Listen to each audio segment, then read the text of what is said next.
Alrighty, welcome everyone. Thank you so much for being here. I am Laura Lee, and on behalf of Vote Smart Walton, we just want to thank you for taking the time this evening to join us as we welcome our school board candidates for Walton County to our forum tonight. Our sponsors for this evening are Vote Smart Walton and the Defuniak Springs Business and Professional Association.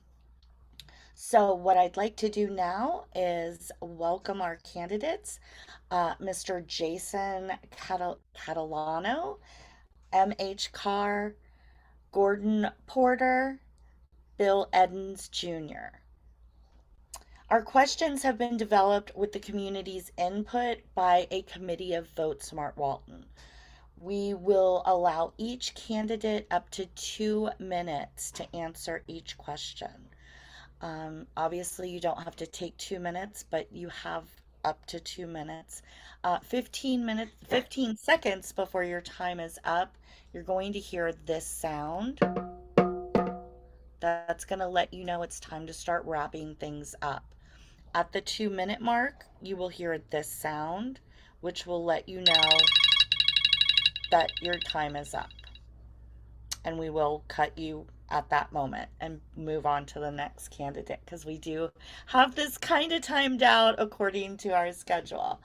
So without any questions that you might have, I'm going to go ahead and turn things over to Jim Bagby. He will be our moderator for this evening and he will be asking the questions. And then I will be in the background keeping the time. Any questions? Great.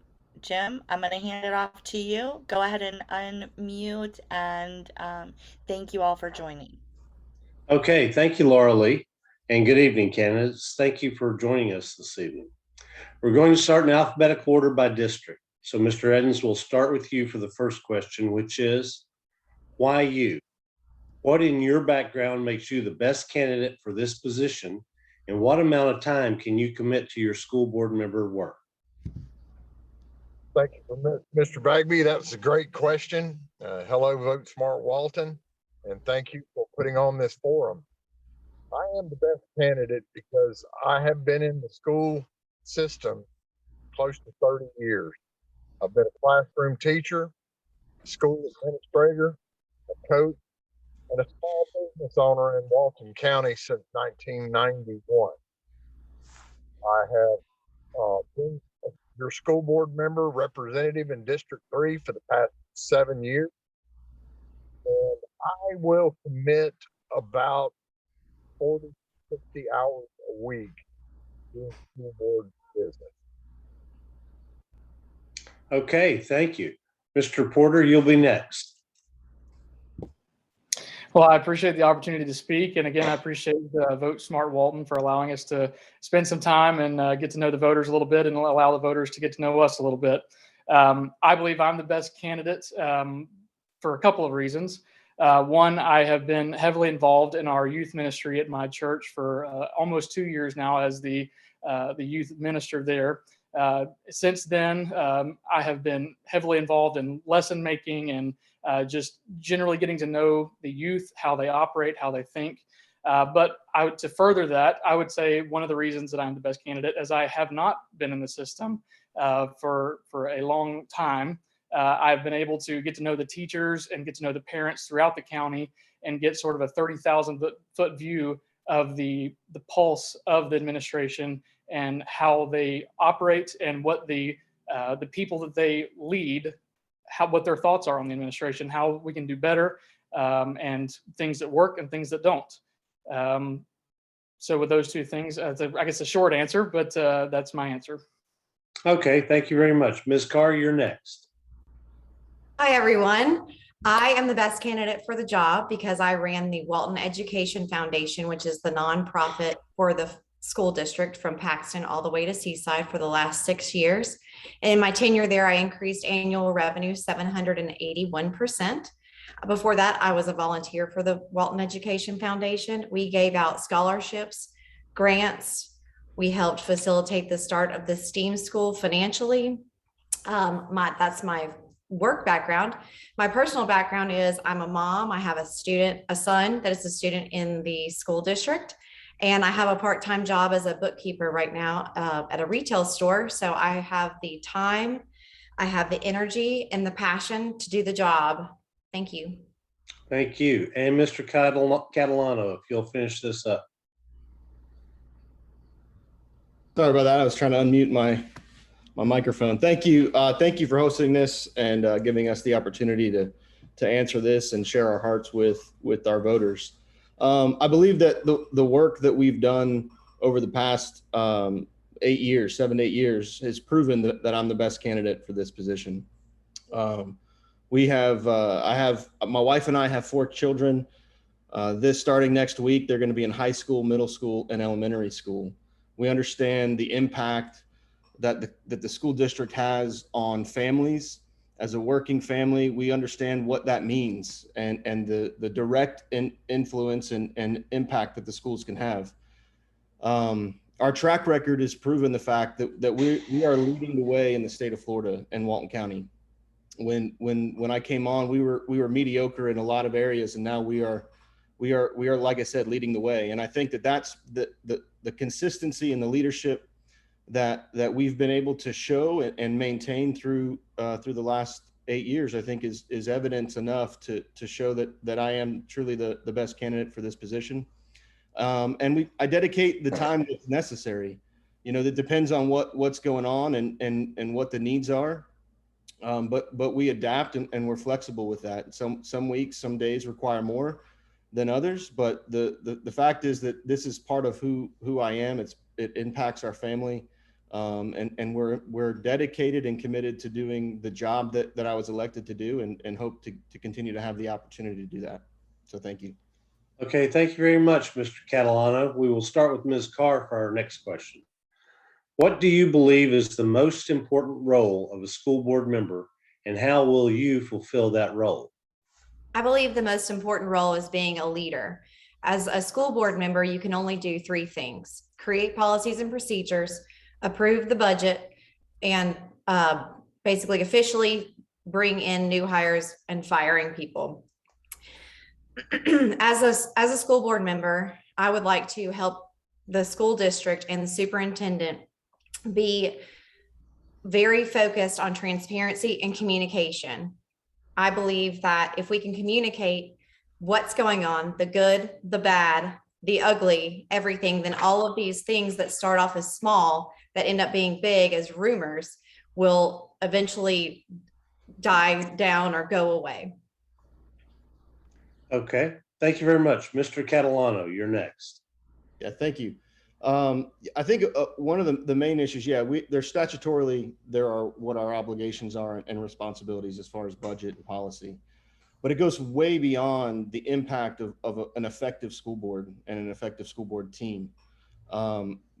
If you have the opportunity to go across the state and talk to other communities, other school districts, and you ask them about their relationship between their board and the board members, and their relationship between that board as a unit and their superintendent, you will find that is not what we've created in Walton County is not the common result.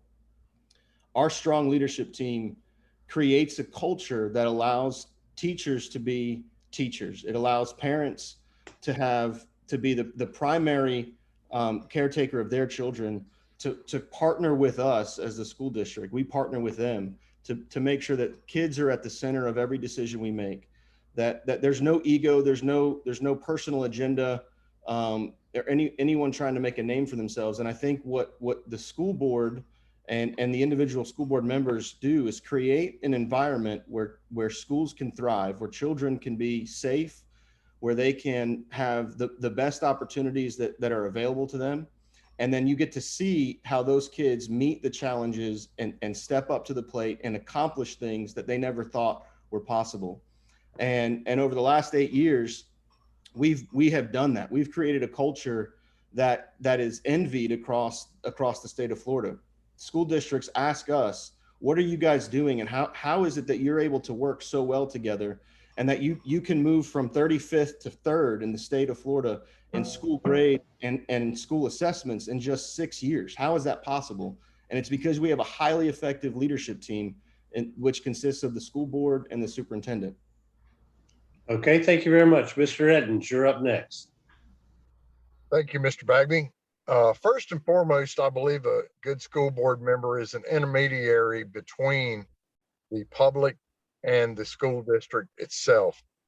In addition to the roles that Mr. Catalano listed, we have been successful. We have a good leadership team, a good bond. We work well together. But first and foremost, you need to be a good listener, and you need to bring ideas from the public to the board. And we do that well, given our different positions. Okay, thank you very much. Mr. Porter, we'll let you wrap up this question. Sure.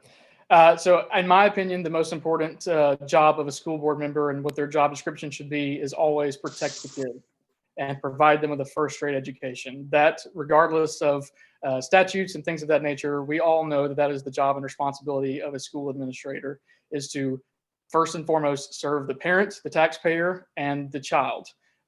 Right now, we're in an environment politically and societally where that is being tested at the limits. We've been, even in Walton County, we've seen some things that have popped up that were actually here in place for several years, but it took some outside organizations to find those things, root them out, and bring them to the public eye so that we could take care of them. In order to do that successfully, you have to be proactive and you have to do your own homework and dig and look into everything that comes across your desk and not take a recommendation or any sort of suggestion of approval. You have to do your own homework to do that. Coupled with that, that requires parental involvement and parental rights and making sure that they are heard and taken care of and understand where the board's position is, but also the board must understand the parents' position as we serve them. That is what a public servant's job is to do, is to make sure that the taxpayer is served and well heard. Okay, thank you, Mr. Porter. We'll stay with you for our next question, which is, with our unprecedented growth, what are your thoughts and or plans on how to handle the enormous influx of new students? Sure, great question. So I think first and foremost, we need to access the finances that we do have on the books. I understand our financial situation is in good shape and good standing compared with other counties around the state. But in order to get ahead of that growth, we need to be working closely with developers in our area and developers that want to come into the area and get an idea of their plans and get ahead of the growth into certain areas. I know Freeport and South Walton in particular have been growing by leaps and bounds, not to exclude North Walton as it's growing too. But I think it's no secret that Freeport South has been growing tremendously. And I think infrastructure and the roads are one issue. However, as the question points out, our schools are another issue. In order to combat that, we need to not be afraid to get involved in the construction side of things and work with the state, the Department of Education, as well as our developers to make sure that we are getting ahead of projections, but also even going further than that. Our school district has been going off of projections, and that's understandable. However, our growth in the county has exceeded projections by multiples in the past 5 to 10 years. And so being smart about where our schools are going and not just putting them haphazardly throughout the county, but being smart where they're going and being sure that we are able to accommodate future growth and not projections based off of government standings in Tallahassee. Okay, thank you. Mr. Edens, you're up next. Thank you, Mr. Bagby. Yes, I agree. Growth has been substantial for our county in recent years. The school district is going to continue to look to buy tracts all over the county, wherever we can find it, for the cheapest price. We're currently fixing to break ground on a school in Hammock Bay. Freeport is where the growth is. That's where the largest percentages of new families are coming into the area and bringing kids with them. So we have that piece of property. We just bought 110 acres south of the bay that we're getting plans for another school to go on it.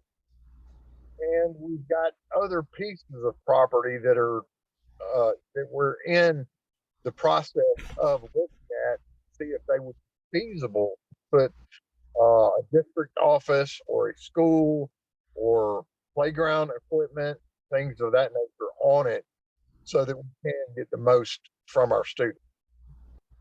Thank you, sir. Mr. Catalano, you're up next. All right, thank you. Yeah, so in Walton County, growth is not a new problem. For about the last 12 years, we've either built a new school or a major addition to an existing school. And in some years, there's been multiple of those projects in that year. We have had the vision and forethought. That was one of the things that I ran on originally, was we needed to make sure that we had the vision and the sight ahead of what we were doing and how we were going to get there. And anytime you build any facility, you have to have the state's approval, which is one of the most frustrating things that we have to deal with. The state does use a projection that's very outdated. We typically year after year exceed the 5-year projection from the state of Florida. We currently exceed that number with our current student population. And so we have to convince the state of the uniqueness of the growth impact that we see in Walton County, and how we can be proactive and innovative in the way that we respond to that. And so everything that we do is in a lot of ways hindered by the state.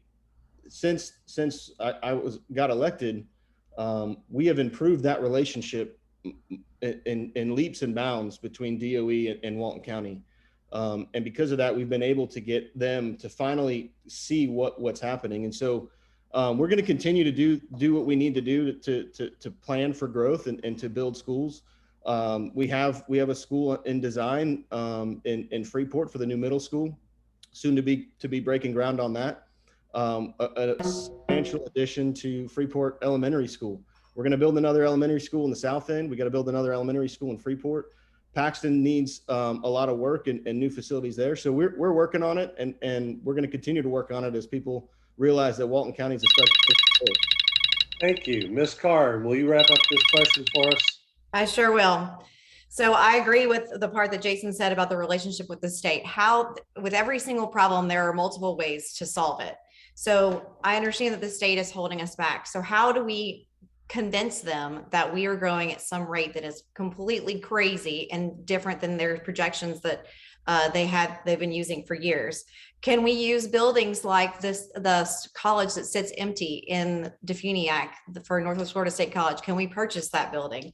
The high school, the South Walton High School, when it was built, when it was added onto the 10 classrooms, they were already at maximum capacity before the construction was even finished. So how do we get past this? How do we move forward? And we also need to stay competitive with our teachers. If we're going to have this many children crammed into these classrooms, the teachers are going to be overworked and clearly feeling overworked and underpaid. So we need to stay competitive with our teachers. There are more creative solutions outside of just continuing to build new schools, which I totally agree that we need to build new schools. But in the interim, because we're way behind, what are those other creative solutions that we can come up with?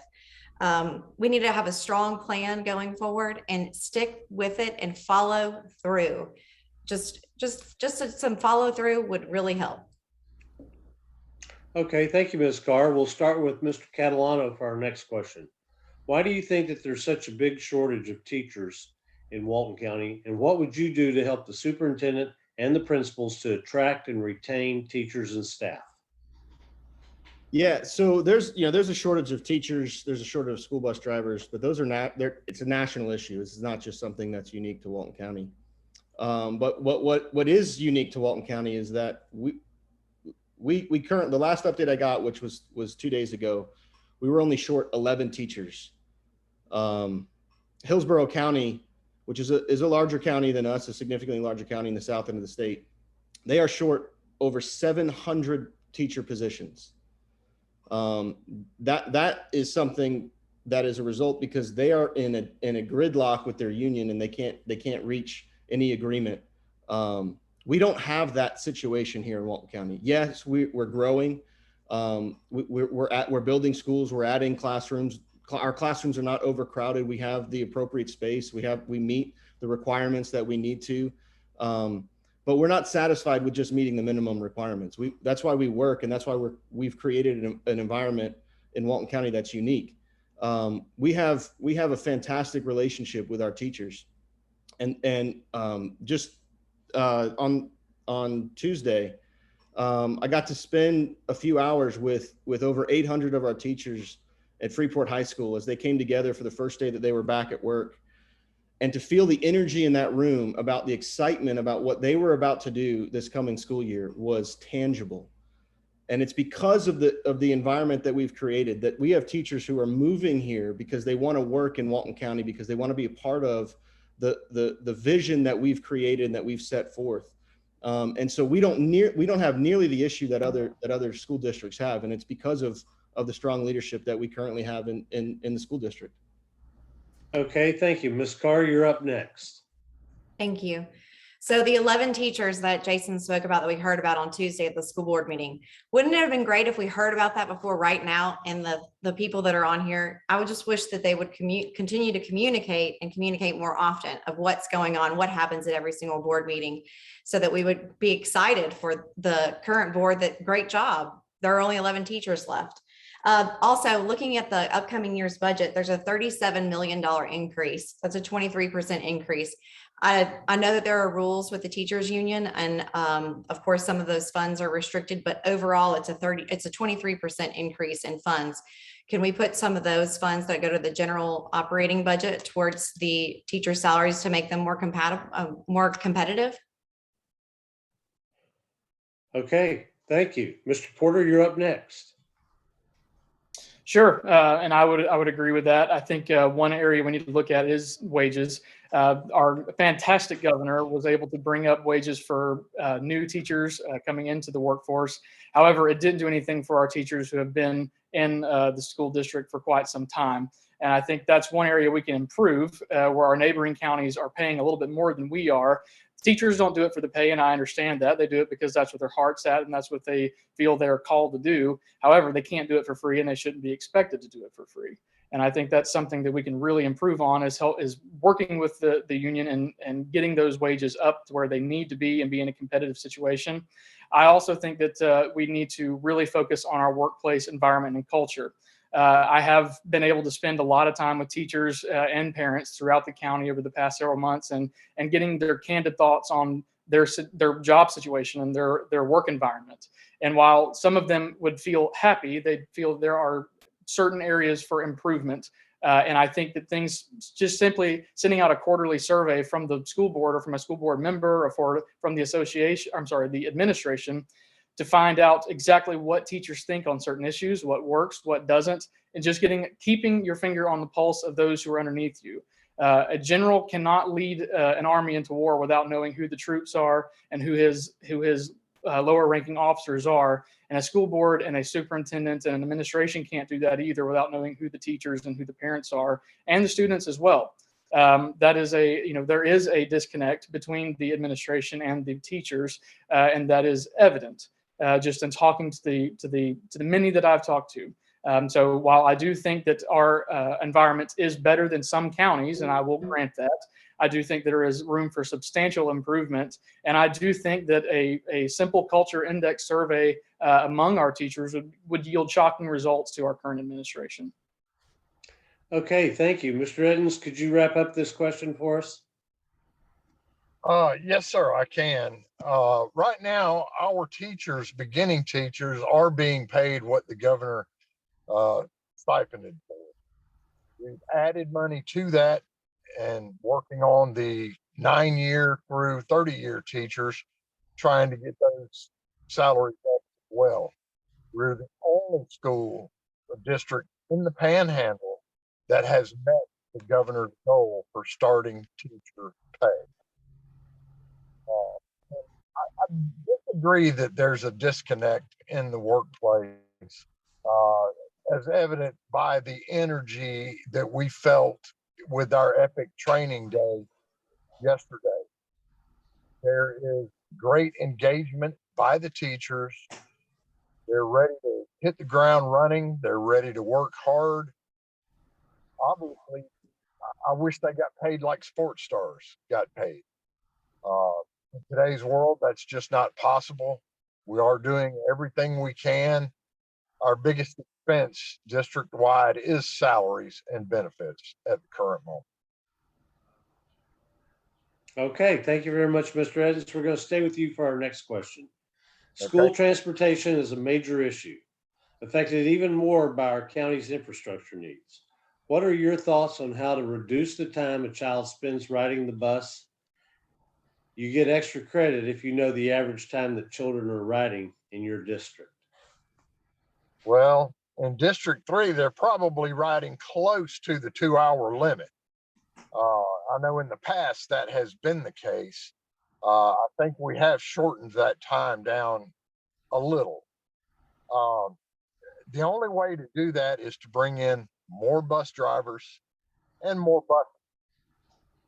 Right now, a nationwide problem of getting bus drivers in is the hardest thing to do. We pay our starting bus drivers the highest wage in the panhandle. Uh, we're doing the things necessary to keep drivers. We just have to get more people interested in driving a bus. I couldn't drive one, I would end up in prison. It's a very difficult job to do. And I praise, my hats are off to the men and women who do that job on a daily basis. It's tough work. But in short, Mr. Bagby, the only way to lessen those problems is to bring in more drivers and more buses. And we're continuously looking at ways to do that at a district level. Thank you, Mr. Porter. How are you going to solve this issue? Sure, I would agree. I think the additional buses and additional drivers are probably the quickest, most effective solution. And I do think that in order to have more buses, you do have to have more drivers. And again, I know that's a national labor shortage. That's an issue. It's not certainly nothing that Walton County can solve on its own. However, I do think, and again, this is something that would have to be worked with at the state level as well. But school bus drivers, they have no means of discipline or control that they are able to utilize to make their job less stressful. And as Mr. Bill said, I don't know if there is a more stressful job than driving a bus. I'm not saying that there's ways to significantly improve that work environment. However, I do think that it's worth an honest look to improve the parameters that bus drivers are given to manage the kids that are on their bus. Retaining bus drivers is just as important as getting bus drivers, and we can't get new buses unless we have somebody to drive them. Okay, thank you, Ms. Carr. Thank you. So a few weeks ago at the school board meeting, they announced that they signed a contract with a outside bus driving, basically contractors for bus drivers. So that should help the problem of no bus drivers, not enough bus drivers. But so I'm going to guess on how long. So my son gets out of school at 3:25 and they run double routes, which means they have a bus that comes and picks up one group of kids. They take them home, they come back and they come get another group of kids. So even though they might not be on the bus for more than 2 hours, they're sitting around waiting to get home until 6 o'clock at night. That is a problem. And how do you eliminate that? You're not having buses that are running double routes, and B, that you're not waiting on the elementary school routes to run before you have your middle school routes to run, or waiting on the high school routes to run before. And if anybody knows the bus barn that recently opened in Freeport, that facility is incredible. So we have the space to have more buses. We have the contract with this bus driver, I'm not saying the right words, but extra people to drive buses. We have our current bus drivers, and I just think that our kids are waiting around too long to get home, and also all of us that can't send our kids on the bus anymore, we all sit in the carpool line for hours on end because we can't trust the bus to get our kids home in a timely manner to make sports or whatever else that's going on. So it's definitely a need that we need to address. And there are some immediate answers and there are some long-term answers. Okay, Mr. Catalano, would you wrap up this question for us? Absolutely. Yeah, we're a fairly large geographic county. As a rural county, we've got people that live far away from schools, and so there are some of our bus routes are at that limit just simply because of the distance that they have to drive. The number of buses themselves is not the issue. We have buses, we can buy buses, we have that's the easy part of the problem. The problem is getting the right people to drive them, and it is a tough job. The work that they do and the impact that they have on the kids that are on their bus is incredible, because some of those kids will get the same bus driver their whole time that they're in school, and so they build a relationship with them, and it's exciting to see at a high school graduation when the bus driver yells out his bus number as his kids walk across the stage. Again, it's just another example of the relationship that every one of our personnel has with these kids, because they're investing into their lives. But yeah, it's an issue because it's a tough job. It requires the right type of person, and we do a lot that we can to attract him. We provide full benefits. We're like Mr. Eden said, we're the highest bus driver salary hourly rate in the Panhandle. But it's, you got to find the right staff and the right people. We built the bus barn that MH mentioned about in Freeport because we knew we needed to cut down on the time. So they have a full facility now that's local, that's centralized in the county, so that they're not just for maintenance reasons. They're not running buses back and forth. So we are making adjustments, and we're adapting to the environment that we're in. And it's just a continual thing. It's a continual effort, and I do, my hat goes off to our current bus drivers. There's some fantastic people, and they're a vital part of what we do every day. Okay, thank you. Ms. Carr, we're going to start with you on this next question, and this is on the ballot referendum. So Yes. everyone knows there'll be a referendum on the ballot this month, allowing the school district to move money from capital to operating. Do you support this, and how does it affect the district building schools to stay caught up? And what do you do if it does not pass? Okay, so the tentative budget that they talked about on Monday at the special school board meeting. I wish I had a slideshow for you, but so the half mil generates $18 million according to this tentative budget right now. So if it doesn't pass, we're talking about $18 million going into the capital outlay instead of going into the general fund. So if it doesn't go into the general operating funds, then we won't have as much cushion to provide extra money. Like I was talking about earlier, provide extra money for salaries or extra money for things that can't be purchased with, if they're restricted by the capital outlay fund. So it's just it's a much better where we are right now. So the capital outlay budget this year is $51 million. The fund balance in the capital outlay right now is $40 million. So we have a lot of money sitting around to build schools. Granted, the middle school at Freeport ended up costing is budgeted right now at $65 million. So I would say if it doesn't pass, it'll put a little bit of a dent in the total budget, but I really think that it really is best if it does pass and you say yes, because it gives you a little bit more gives the school board and the school district a little bit more flexibility with those funds. Again, it's a 23% increase over last year. It's crazy the amount of money that is here and in the funds, and the general fund balance is just under $60 million. So there's tons and tons and tons of money, and I think that it's doable either way, but I definitely support saying yes to that half mil. Thank you, Mr. Catalano. Okay, I'm going to do my best to do this in 2 minutes. So, because it's a confusing issue. So it's not a shift of money. So we have two pockets of millage: capital improvement and operating. Those pockets can't mix. And so what the school district did 19 years ago is they committed to holding the capital outlay millage down by $500,000 if the voters would vote to do a $500,000 increase in our operational.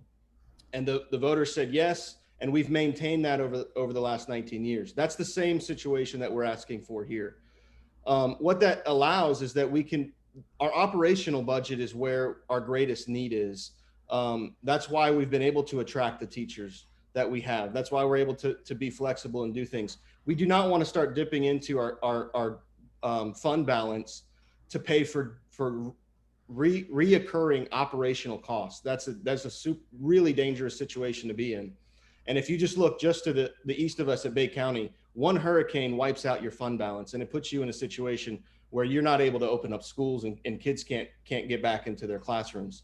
So personally, I'm in favor of the referendum because it's a tax neutral decision. It does not increase your taxes. If it fails, it's not going to increase your taxes automatically. The capital improvement's not going to automatically go up by $500,000. It's just going to create a substantial drawdown on our operational budget. It's going to put the school district and the county in a really tough situation where we're going to have to come up with $18 million, which is not sustainable to just pull it out of our general fund and our fund balance. And so you would have to look at other taxing opportunities, which we don't want to do. And so, yeah, so that's kind of my quick, less than 2-minute explanation. Okay, thank you. Mr. Edens. Yes, sir. The $18 million that MH talked about I am in support of that referendum. It is tax neutral. It's simply allowing us to spend money in more creative ways than just building schools with it. We have increased our bargaining power substantially in the last 6-7 years. We're an A+ rated district bond-wise, which allows us to get money cheaper than other districts get it. So I'm not worried about being able to build schools or to furnish them. It does go to staff payment, benefits. We do some other special reading programs for the kids and things of that nature. Those would have to be cut out. But at $18 million, you're looking at having to shorten staff as well. And that's something that, is tough to do in any type of situation. But the way that the 40-year high on inflation right now has put it to the point where you do not want to get rid of an employee because you don't have the money. So it just allows us to be more creative with where we spend that money. So yes, I'm in favor, and it is a very tricky situation that we've been watching it, and we've put money back in our fund balance to be able to fund that if something were to happen short term. Long-term problem would be a lot different. Thank you. Okay, thank you. Mr. Porter, can you wrap up this question for us? Sure. Yeah, I don't know how to add or detract from what has been said already. I think those are all true statements. I'm in support of the $500,000 referendum.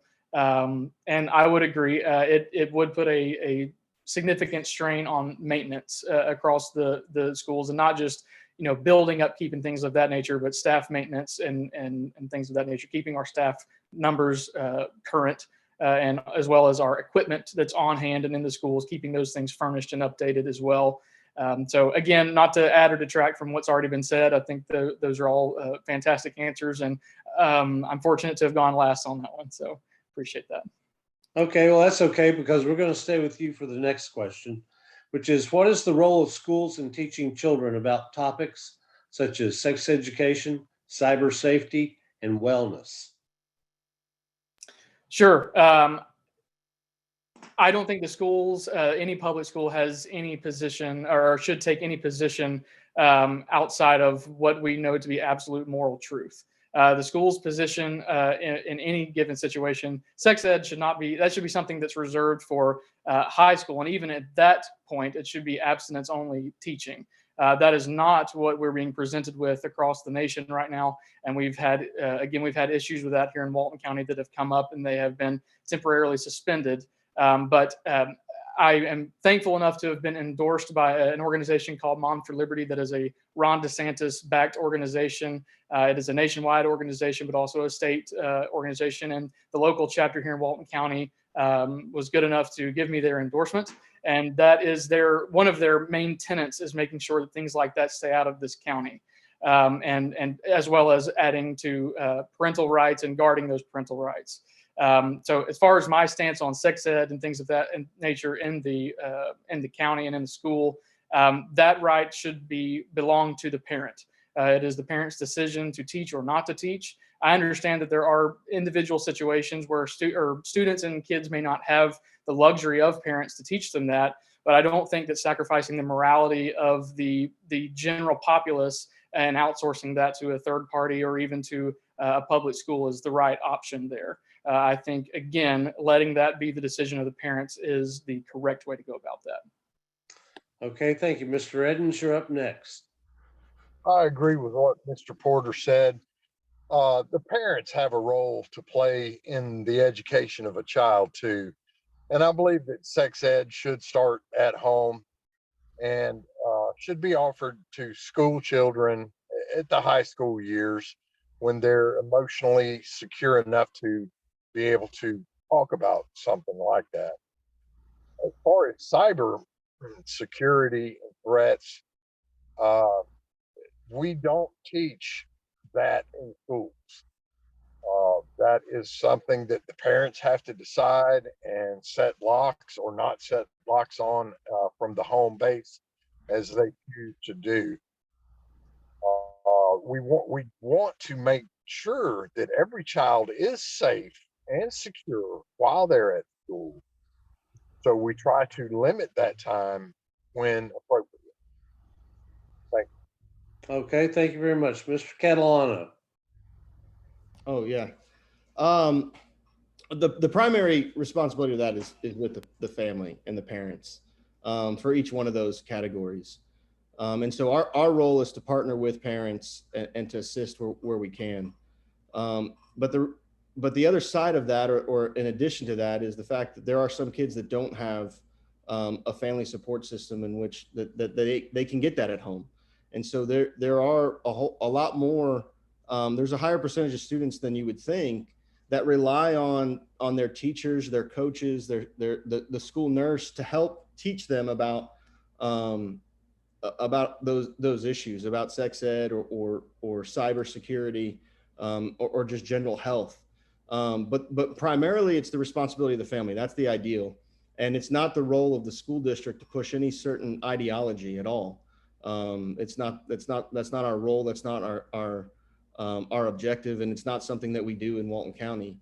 But it's a partnership with our parents and with our families, and when there's children who need assistance beyond what they get at home, we do it in a safe way. We do it in a way that's age appropriate, so that we're not exposing kids to something. We partner with our sheriff's office to help teach about cybersecurity. They talk about how to interact with people on the internet and what to watch out for. And so it's kind of a very broad category, but it's important. And so we work the way that we can to help and support where we can and make sure that our kids are safe when they're at school and when they're on the internet and that they understand what the issues are around them.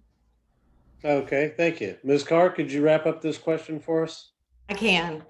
And this, my first part of this answer is, please don't judge me. I'm a mom and I just cleaned out my child's backpack for the school year. And here's his sex education book from 7th grade before it got cut off. And the number one thing that's in here is the STD word search. He was in 7th grade doing an STD word search. So I think that I, as a parent, should teach my child sex education in middle school. I think that you do need to learn biology in high school. And I think that learning about how things work in biology and with the sciences is perfectly acceptable. Cyber safety, we do the Walton County School District does teach that. They teach anti-cyber bullying. My son took that over the last couple of years. They, as far as cyber safety in their own devices, they do not teach that. But as far as talking to each other and communicating via the web, via text messages, any sort of using your school device, they do talk about that. So I'm fully supportive of anti-cyber bullying and teaching kids what's appropriate and what's not appropriate to say. The wellness, I think that health class along with biology and just learning all things science is great.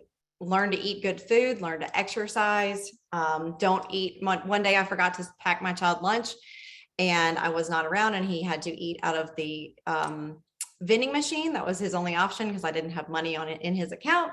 So anyway, I know that there are times when you can eat chips and drink Coke for lunch, but I think that teaching kids wellness, and I think that cyber safety, anti-bullying is appropriate in the school system. Okay, thank you very much. We're going to go to Mr. Catalano for the next question. We're going to kind of stick with this theme of what our kids should learn. What are your thoughts on monitoring students' mental health? I guess I don't. I guess it would mean I would need to know what you mean by monitoring. What systems or what do you think is the role of the school district in observing, reporting, and monitoring students' mental health? Yeah, I think that our teachers build a relationship with their students, and they see the way they interact with other students. They see how they interact with them. You can tell when a kid is upset or when they're going through something. And I think it's important for us to have a relationship with parents, because I've experienced this myself as a parent, where one of my kids may have done something or they didn't act like they normally do. And a teacher will reach out and say, hey, I noticed that your child was didn't seem as joyful or excited about, is there anything going on? I think that's a really important part, is for us to, as a school district, it's not something that we're monitoring and reporting to other agencies. I think it's part of who we are as a community to make sure that we can talk with parents and that parents can talk with us. It's one of the first questions that we do when we start a school year. We go meet with our kids' teachers and we say, listen, we want to know how our kids are doing, not just academically, but how are they interacting with their fellow students? How are they emotionally? How are they responding to challenges? Because we want to know how they're progressing and how they're handling that. And I think it's a healthy partnership that a teacher can play in that. Coaches do that. The lunch staff does that, right? When you see a kid as they come through every day, you get to know these children, and you can take the time to be observant about the changes in their attitude or their emotions, and then we can work with parents and helping and making sure that they're not going through something, that we can provide support if we need to, and make sure that they have an understanding of what their options are. So yeah, I think it's really important about that partnership. Okay, thank you. Ms. Carr? I'm going to add on to what Jason said. So of course, teachers, coaches, custodians. Well, then there's also the deputies that are in the schools, that just developing a strong relationship with the deputies. The deputies know exactly where to go. They follow along and develop relationships with these students. Then they can take a different path if it gets to an extreme situation and follow with the guidance of the sheriff's office. Right now we have the state of Florida, the standard is one guidance counselor per every 1,000 students. I believe that having guidance counselors and nurses involved in all of this mental health awareness and helping teach students how to deal with mental health, how to talk through their problems, how to stop and breathe, how to, all the things that calm you down and talk about your problems, develop relationships with just a calming person at school if they don't have that at home, finding mentors, I think that the mental health situation with the kids that have, because of COVID and the Zoom, not the Zoom, yes, the Zoom and the video classes and being stuck, at home for those few months. Luckily, our schools opened back up in August, but our kids are on their devices all the time. They are exposed to things that we weren't exposed to at a younger age. And I think that we need to have people at school that can identify that. And only having one guidance counselor per 1,000 student is not enough for me. Okay, thank you. Mr. Porter, you're next. Yeah, could you repeat the question for me, Mr. Bagby? Sure. What are your thoughts on monitoring students' mental health? Okay, so I would agree with the consensus here. I think that is it's good to develop the relationships between the teacher and the students. I think you have to be very careful anytime that you set up a organization or a department to monitor those things, because government agencies have a tendency to scope creep.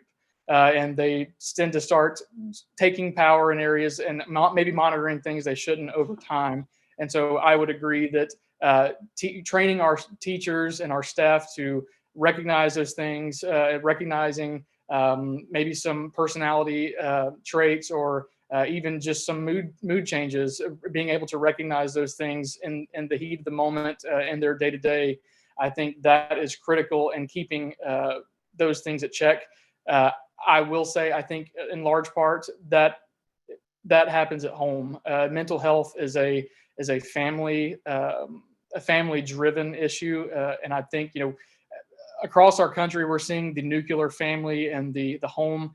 The numbers are diminishing quickly, and the amount of two-parent families that we have in the country are dropping rapidly. And so, with that said, I do think there are things that a local school board can do to help aid in that.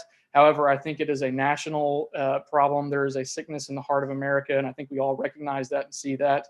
And so, I think in large part, the mental health crisis is only going to be solved at the family level. Okay, and Mr. Edens.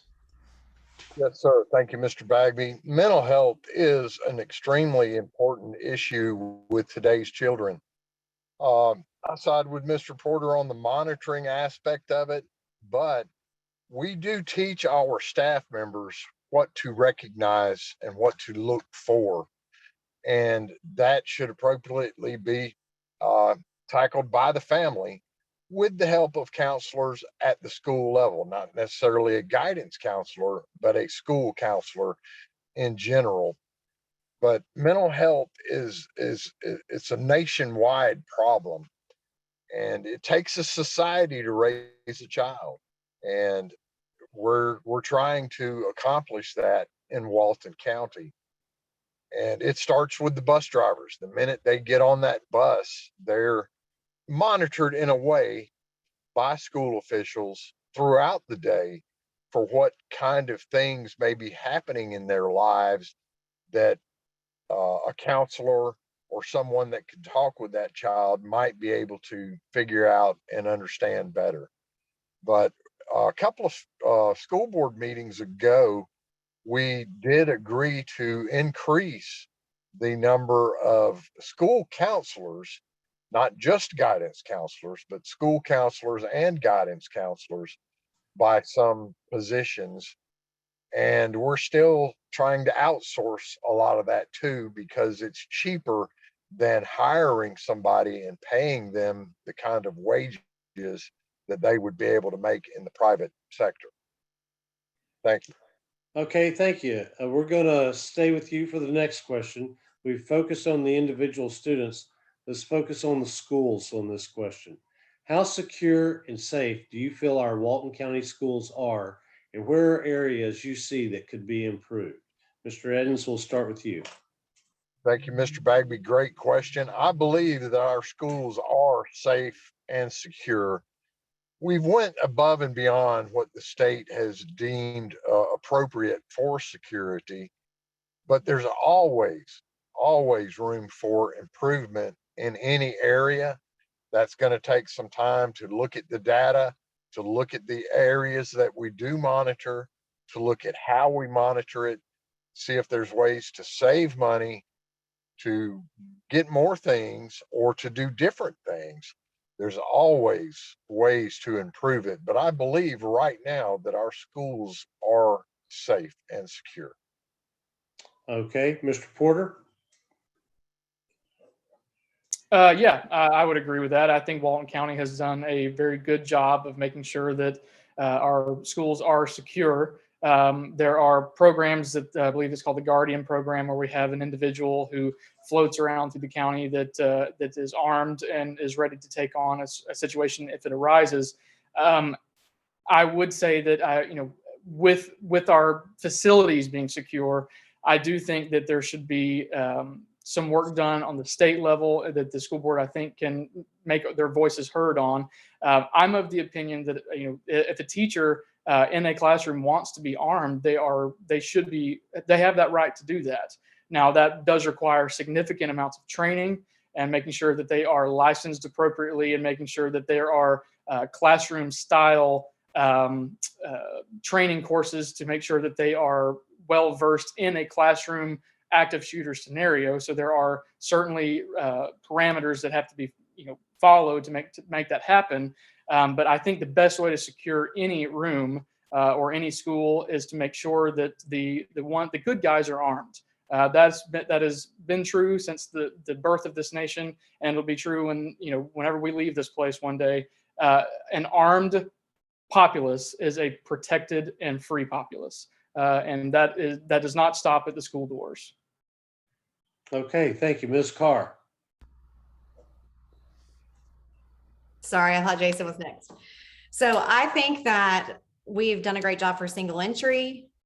I don't know if any of you parents out there feel like this. Sometimes the schools look like jails, but every time that another school shooting happens on the news, I'm very thankful for those fences. I would say to improve everything, I really want to ask the sheriff's department, what trends are they seeing nationwide, locally, statewide? The school district does not pay the sheriff's department for their services. The county actually does. So that doesn't cost you any money to even develop that relationship anymore. The training that the students receive now, did you know that a school hasn't burned down since the 50s, I think it was. So the fire drills are happening and the Alice drills are happening, and the intruder prevention is there. I think that as long as we maintain that and make sure that our students and our staff are aware of what to do in those scenarios. But again, I would seriously just pick up the phone and call the sheriff's department and probably walk every single property, talk to all the teachers and get them involved, get the custodians involved, and just say, where do you see weaknesses? Where can we improve this security? Is it with students? Is it with teachers? Is it, a hole in the fence? So I'm just really developing relationships with people that know exactly where our weaknesses are. Okay, thank you. Mr. Catalano. Okay, yeah, so this is something that we work really, really hard every single day on. So while the sheriff's office does get his primary budget from the county, we just signed a contract with the sheriff's office to cover the cost of our SRDs in our schools, over $900,000. So nearly $1 million we invest to make sure that we have SRDs on every school campus. We have created a school guardian program. Those guys go through training that is specific to what their job is in ensuring that our schools are safe. And a lot of the hours that they spend is more hours in training than a regular deputy starting out to get licensed and certified will go through. And so we put a lot of effort into that. A lot of our school safety plan is not public. So it's protected so that an intruder doesn't know all of the details of what's going on and what our plan is. We work really, really closely with our sheriff's office. We have a committee that of professionals that we help develop our plans to make sure that our schools are safe. And we've been doing this, our hardening of schools, if you will, which is a little bit of a tough word, but we've been doing that long before it was a requirement in the state of Florida. School safety has always been a high priority for us and will continue to be. We have some of the safest schools in the state. Our plan is what's used as the guiding principle for a lot of districts. They talk to us to say, how are you doing it? And we provide what we can to them to help other districts be as safe and forward thinking as we have been. Okay, thank you, Ms. Carr. We're going to let you lead off the answering for this next question, which is, with the great disparity between broadband capabilities and connectivity in this county, how will you ensure all parents are getting the same level of communication about their children? So you're saying the broadband capabilities at the school, or you're saying the broadband capabilities at the home? Well, at the home, the schools have it, but all the parents don't have computers or Facebook or even broadband high-speed internet access. So How would how I are you communicate to those parents? to communicate with those parents? Okay, so I feel like our communication is, we get it, like, as a parent, we get it 18 different ways, right? You get the remind, you get the email, sometimes you can go get on a website, you get a robocall from the Walton County School District, you get a text message, I think. There are so many ways that we're using technology, but we also still receive letters and paperwork home, and you can attend meetings, you can come to the school, you can call the school. How would I communicate with someone that doesn't have broadband or a cell phone? I think the majority of people this day and age have ways to communicate via technology. I know there are some areas that after Hurricane Michael, the foundation got some broadband hotspots. There was the Motorola, I think it was, in the state of Florida, had everybody sign up to go get hotspots. And I know the school district partnered with the foundation, partnered with all of the other entities to provide them that internet service. So perhaps those people still have those hotspots, or they would receive a letter home. I don't have a better answer than that. Okay, thank you. Mr. Catalano. Yeah, okay, so you just heard an outline of all of the reasons why we do all of those things, and it really is part of this question, right? So every situation is not the same. Every family situation, every home environment, the access to internet. We still have a lot of areas that don't have high-speed internet. So we do all of those things to make sure that we're doing everything we can to make sure that we've exhausted every effort, and we continue to do that. That's why you still get paper home. We still put it in their backpacks to bring it home so that you can see something in case you aren't able to get to a computer or you don't have access to the internet. We did set up hotspots throughout our county during COVID and when our schools weren't open, so that we were trying to make sure that communities had access to things that they normally would, and that they didn't have access to because their kids weren't able to be at school. It is we work really hard to make sure there were a lot of kids that went missing in the state during COVID. They hadn't enrolled in school. They didn't show up on any of the virtual schools. And so we knew these kids. We had a list of kids. Our teachers and our principals and our district staff went out door to door to knock on the door and make sure that we knew where their kids were, so that we could provide the resources that they needed to make sure that they could learn at home. If that's what they wanted to do, we made sure that they had the textbooks and the papers and the pencils. That's because of the community that we are. It's who we are as Walton County, and we're going to continue to put our community first and all of the things we do. And this is a great example of the way that we've done that, and we'll continue to do that. So thank you. Okay, thank you, Mr. Edens. Yes, sir. Thank you. Communication has been an age-old problem since the beginning of communication. I, as a classroom teacher, have stapled notes to homework assignments, to shirt collars, put it in their lunch boxes, sent it home. Fortunately, in today's day and society, most everyone has a phone or an access to a phone. But there are a dozen different ways to communicate, and we do try them all. And we're lucky enough to have staff that are dedicated enough to go door to door in times like COVID when we have that necessity and that need arises.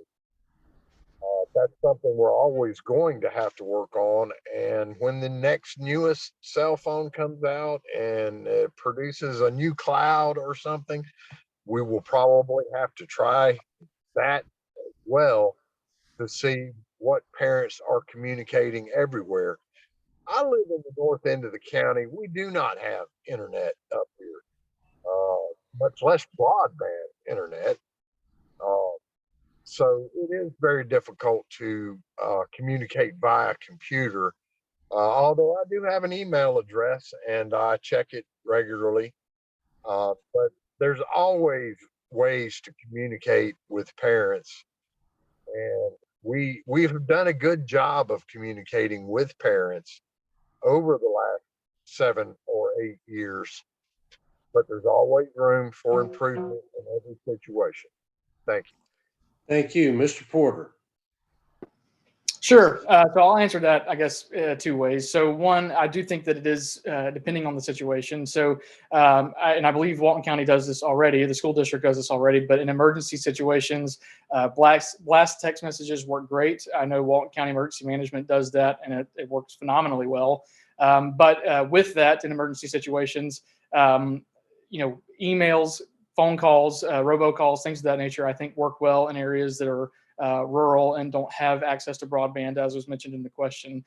So, in the communication in the environment of short correspondence, quick updates, things of that nature, I think text messages and email work well.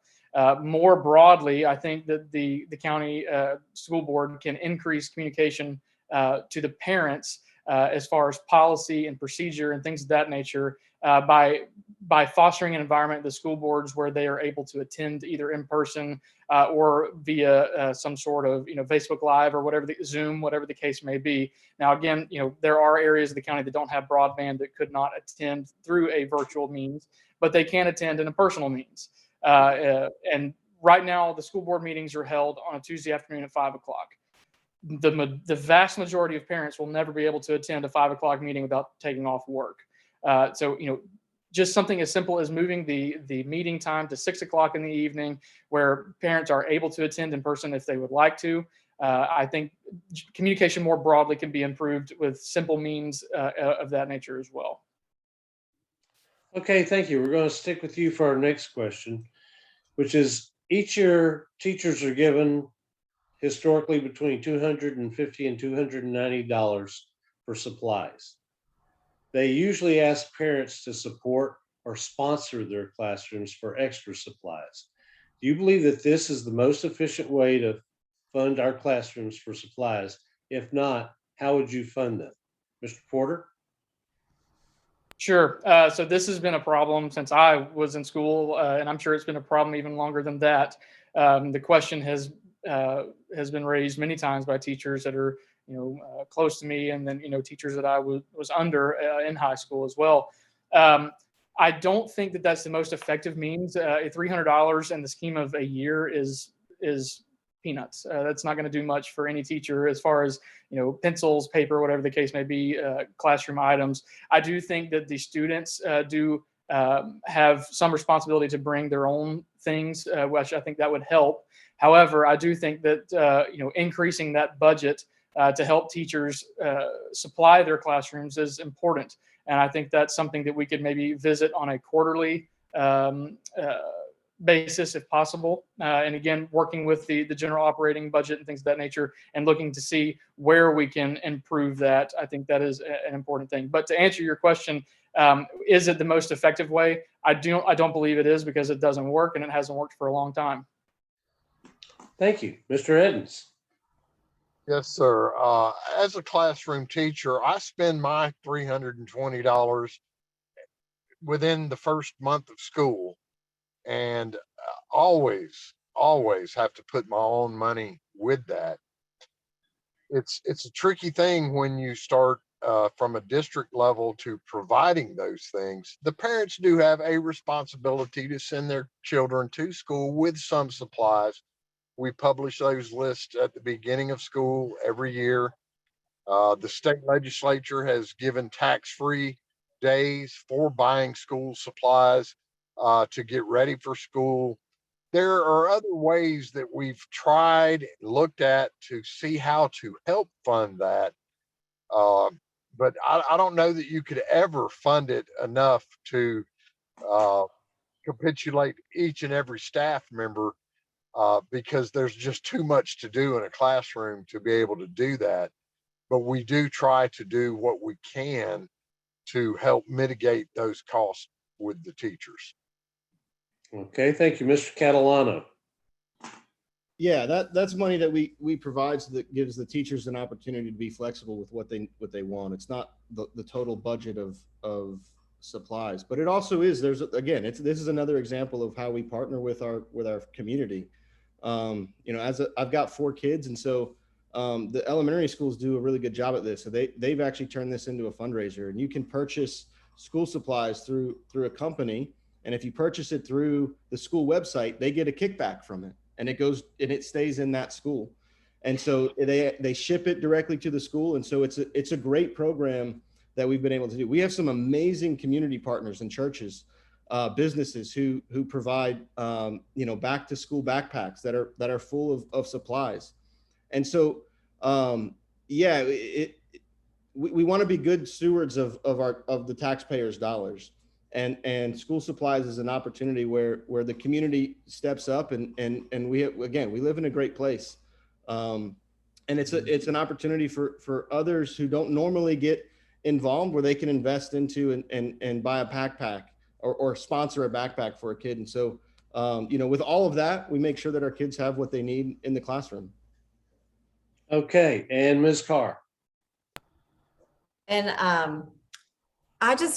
the thing as a mom and a parent, the thing that drives me crazy every year is the requests for printer paper, Kleenex, hand sanitizer, Clorox wipes. Why is that not in the budget? And why every year, whoever Jack had as a teacher in elementary school, I had it on Amazon auto ship, and I would just have paper delivered because they didn't have paper at the school. So could we have first of all, could we get copy paper, Kleenex, all of those type things already in the budget for each classroom? Because every teacher needs all of those things. And then to make it more efficient, so a teacher could have up to, you said $250 to $290 for their classroom supplies. So if you go at certain schools, you're going to have every single teacher has their classroom sponsored by a parent. At some schools, only 50% of the classrooms are sponsored. So that $290 has to be used so much more at the schools where there are no sponsorships of these classrooms. What if in all this scenario, since you want to be responsible with these funds, you could create, have y'all seen the North Walton teachers Facebook group, school supply Facebook group? I hope you have. Go check it out. If you've got some extra cash laying around, go look at their Amazon wish list. But the teachers came up with this. It's pretty neat. You can get on there and you could purchase what they want specifically for their classroom. Well, if we have a 23% increase in revenue this year, what opportunities do we have as a school district to help fill those Amazon wish lists? If you could put a certain amount aside for every single teacher, you could go buy one pack of whatever they're looking for. But I think our students are taken care of by the churches and donations, but our teachers need to be better taken care of. Thank you. Okay, we've got one more question, and then after that, you'll each be given 2 minutes to make your final arguments to the voters. Our last question is this: 4 years from now, you decide not to seek re-election. What will be the lead sentence that Bruce puts in the paper or the headline in the paper talking about your most significant accomplishment during this 4-year term. And Mr. Catalano, we will start with you. All right, thank you. So we're running for a school board member of a 5-member board, and we work alongside a superintendent. So there's 6 people that are involved in making these decisions. When I decided to run, elevating my name or putting my name out there or trying to accomplish something was never my to give myself credit. That was never my motivation. And so I think that the best thing that I could say is that at the end of this, when I'm finished in this responsibility, that I had done everything that I could to make sure that Walton County was the best school district in the state of Florida, and that the students in Walton County had the best education that was available to them, and that our teachers were taken care of, and that we kept out the chaos of the world that we see every day in the news, that we kept that out of the classroom. And so I believe that we've done that up to this point, and that work is not done. That work is never finished. And so I hope that at the end of this next 4 years, if I have the opportunity, that we can progress those goals, those responsibilities, and that Walton County School District is what's in the newspaper, not just my name. So thank you. Okay, thank you. Ms. Carr. I would hope that it said she did her work, she researched everything, and she helped solve problems for people that couldn't get answers or couldn't solve problems on their own. As a school district, I think that we do a great job with our kids. We have a lot of parent involvement. We need more parent involvement. I think that our community is great. Our businesses, partnerships, if we could just bring everyone together and create just unity and I'm trying to think of better words, communication, transparency, trust. Everyone trusts the school district because they can see what's going on. I would hope that by me being involved, I would be able to help everyone understand what's going on, make it a little clearer. And because I think great things are going on, but we just don't know about it. I think our superintendent does a great job. We just don't know about it. So I would say transparency, trust, clear communication. Okay, thank you. Mr. Porter.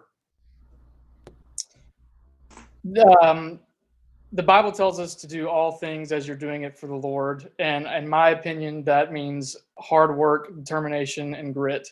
As far as a headline, I just hope it's positive. The media can certainly spin a tale, but if I were to have one headline, I guess at the end of my 4 years, if elected, it'd be that he worked his tail off to serve the voter of Walton County, and he did it well. Okay, thank you. Mr. Edens? Yes, sir, Mr. Bragby. I would like the headline to read that the school board made the right decisions for children. I didn't run for office to get anything personally out of it, so I would not be worried about a headline for myself, but I would pray that we as a board collectively made the right decisions for students and that we're in a better place than we are today. Okay, thank you. Mr. Edens, we're going to stay with you. We started with you, and so you get the first 2 minutes to give your last statement to the voters this evening. Thank you, Mr. Bagby. My name is Bill Edens Jr. I have been your representative for District 3 in Walton County for the past little over 7 years. I would like to continue that for 4 more. We have done some wonderful things with the school district. We have safe and secure schools. We are staying ahead of growth by purchasing land, building new schools, looking at ways to do more things via the internet. We have done a good job. hopefully the general public knows that and can see that. If not, we will have to take some of MH's uh, words to heart about communication better and get the word out of the things that we have done. We have increased agriculture in our campuses by 6 schools. Uh, CTEs, when I was elected, were less than 70 students earned a certificate of technical education.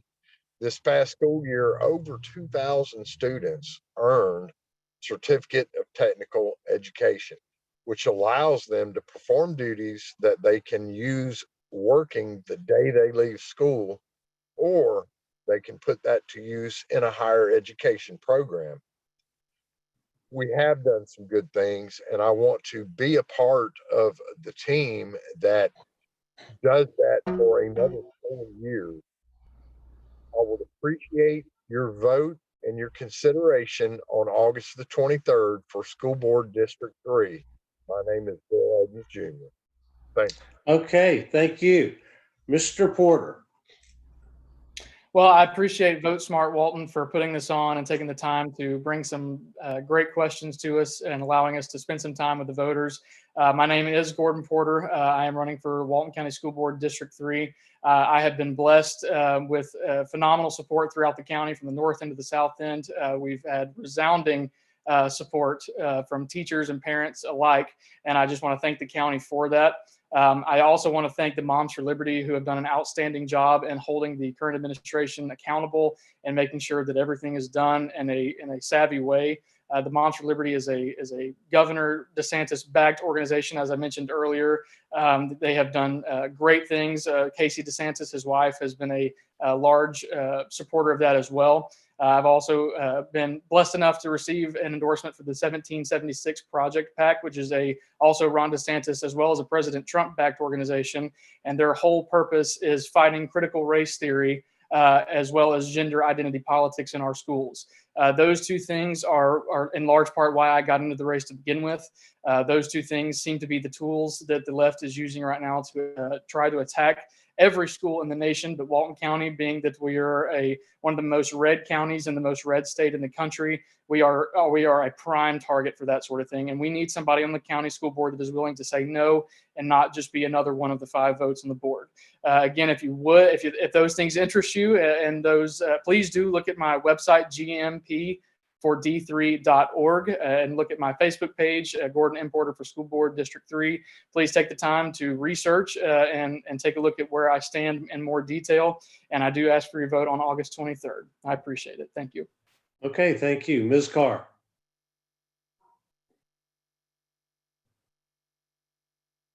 Okay, so when I started with the Walton Education Foundation volunteering 10 years ago, went in there blind. I didn't know what was going on. I learned as I went. If your child, and then became the executive director 4 years later. If your child has ever gone to school at the same school where my child has gone, you've seen what I've done to every single school. You can ask all of the principals, you can ask all of the teachers, or the teachers that know me, the principals that know me. You can ask the businesses that were involved that gave money. Ask them for a reference about me. And I think that that would be the best way for you to decide your vote. My name is M.H. Carr, and I'm running for Walton County School Board District 5, and I would love your vote. Okay, thank you. And Mr. Catalano. Yeah, thank you, Vote Smart Walton, those who are watching with us tonight and those who will watch this later on. I decided to run for school board because of my children. My oldest was starting first grade when I first got elected, and I wanted to make sure that our schools represented who we were. Since then, we've been able to improve our numbers, our statistics. We were 35th in the state. Like I said earlier, we are now 3rd in the state. Our graduation rate was below 70% when I was elected in 2014. We're now over 91%. And we're continuing to focus on that and make sure that we don't stop until those numbers is at 100%.